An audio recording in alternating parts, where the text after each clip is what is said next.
જતા હોવ છો સ્કૂલોમાં, સરકારી કોઈ ભવનમાં, ગમે ત્યાં જાઓ, કોઈ બસ સ્ટેન્ડે, ગમે ત્યાં ક્યાંક ને ક્યાંક આવા ઉપદેશના બોર્ડ મારેલા હોય છે. કીડીનું કીડિયારું પૂરવાથી પૂન મળે છે. વાંચ્યું છે ને?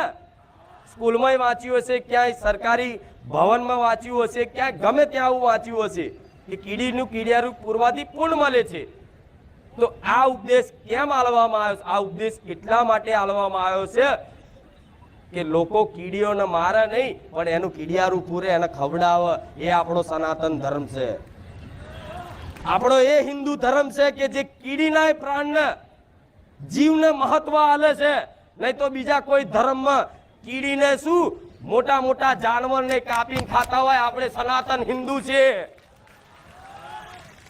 વડા જીભે માંસ ના અડારાય.